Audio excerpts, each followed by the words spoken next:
What is up, my peepholes? This is your guy, Cly, and welcome back to Budget Buys. Now today, what I'm going to be taking a look at is the Vankyo X95A, also known as the MatrixBox.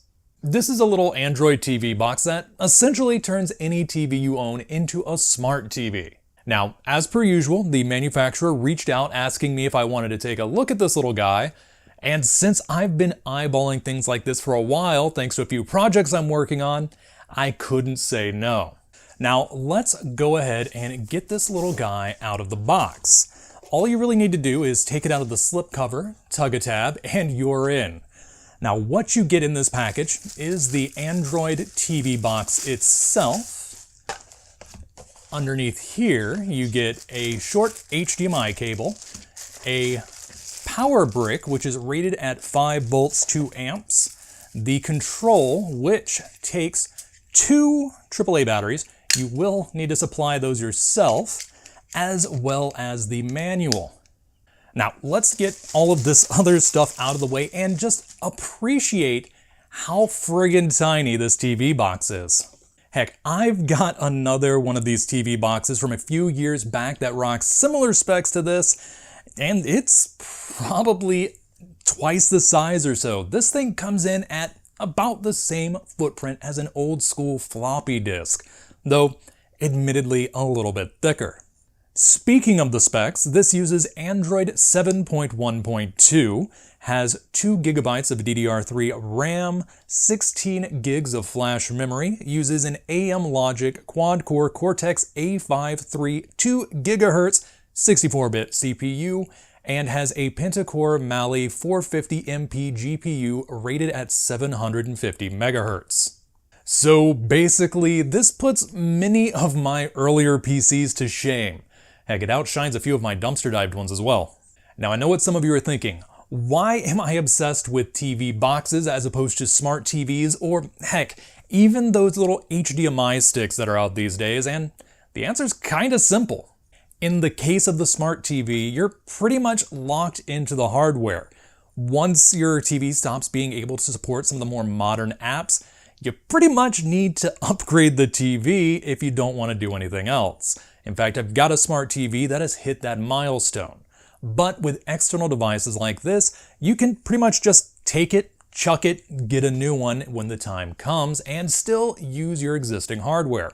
Heck, I've actually tested this out on one of my older TVs, which is admittedly only a 720p, but does perfectly where I have it, which is in my bedroom, and I had Android on it. And that is a TV that came out prior to the advent of smart TVs, at least to this degree. And as for preferring this to those little HDMI sticks, well, I like using a full-sized mouse and keyboard with stuff like this, and I don't want to have to run the cables behind my TV or use an extender and worry if I'm going to knock the mouse and keyboard over, I'm going to crack the stick. And this way, I just have it sitting in front of the TV, everything plugged in, and it's working perfectly.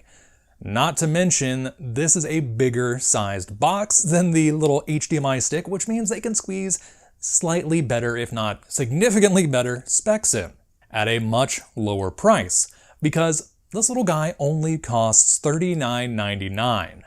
Now, as for how things are going to be hooked up on this little guy, when it comes to the internet, it supports Ethernet, which is really nice actually, at a speed of 10 or 100 megabits per second, as well as Wi-Fi over the 2.4 gigahertz band, all the way up to Wi-Fi AC. And as for how you're going to be getting the video out of this thing, well, you've got an HDMI port right here, I couldn't find it for a second there, as well as a little AV port, though you will need to provide your own adapter for that. You can also store videos and apps and whatnot on an SD card. I've got a 16 gigger plugged in right now, though I have tested it with higher capacity cards. Now, before I show you this little guy in operation, let me give you a quick demonstration on how to hook it up. First, I need to get this out of the shot. Next, I need to bring in my stunt TV that I found in the trash many years ago. It does the job, so I can't really complain. And last but not least, we take the HDMI cable that came with the MatrixBox, plug it into the HDMI port, and finally into the HDMI port on the TV. Now, wasn't that simple?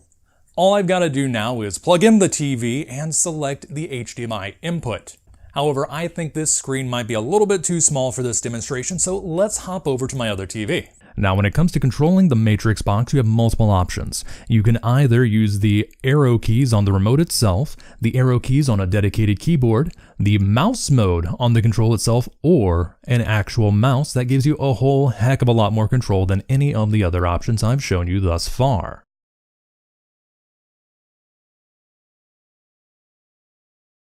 Now, one of the main reasons why people buy devices like the MatrixBox would have to be to use them for part of your media center, including such things as watching movies and listening to music. One of the main apps used for this would have to be the KD Player app, also known as Kodi. Now, while Kodi does support DVR type functionality, I haven't quite set that up yet. Instead, to demonstrate this app, I ended up getting my hands on some stock footage that really matches my aesthetic. The MatrixBox even supports H.265 decoding. Let's have a little bit of 80s aesthetic to start things off. Next, Doctor Whom. And finally, Fall Over.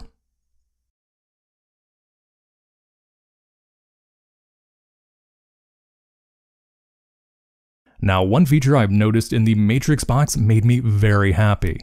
I've used quite a few third-party Android devices in the past, and one thing they all had in common was the inability to use the Google Play Store. Instead, you had to use their own proprietary app stores or just some random one they loaded onto the device. And as such, you didn't really get a good selection of apps. Now, to demonstrate things, let's go ahead and install an app. In this case, I'm choosing Tubi, mainly because I've kind of become obsessed with it. This is a free Netflix alternative that is a lot less heavy-handed when it comes to serving you ads, unlike Sony Crackle. Sadly, it's not available in all territories. I would have to say the very best part of Tubi is the fact that all of the weird B-movies that I used to love on Netflix seem to have found their way over here. And yes, I did add Jurassic Dead to my queue. I'll be watching it later. Of course, YouTube does work on the MatrixBox and has no problem playing them at the highest resolution available, including 4K. Now, as for the apps included on the MatrixBox, you have everything you see here, though I did add a few apps of my own during testing. Specifically, 2 versions of Box, DOSBox, Dungeon Wanderer, Moonshades, and Tubi. If you want a game on the MatrixBox, you have quite a few options of what you can select, though I would suggest going with more modern games which are compatible with game controllers. Yes, I did test that. However, if you want to play something that does need touchscreen controls, you are capable of controlling it with your mouse to an extent. Fortunately, I'm a huge fan of old-school first-person dungeon crawlers, so games like this work perfectly with the mouse. Though admittedly, I'm still prone to player error. The last thing I want to show you before we wrap things up is casting media from your devices over to the MatrixBox. In this case, I'm using the AirPin app, and I'm going to be sending photos from my phone. Sadly, my phone is not compatible with screen mirroring, so I couldn't do that for you. And that is the Vankyo MatrixBox, a $40 Android TV solution that, in my opinion, is pretty dang impressive. Now, it's hopefully going to be making more appearances in the near future with some strange projects I'm working on, and there's hints for one of those projects hiding in this video. We'll see if you can spot them. Anyway, until next time, this is your guy Cly, signing off.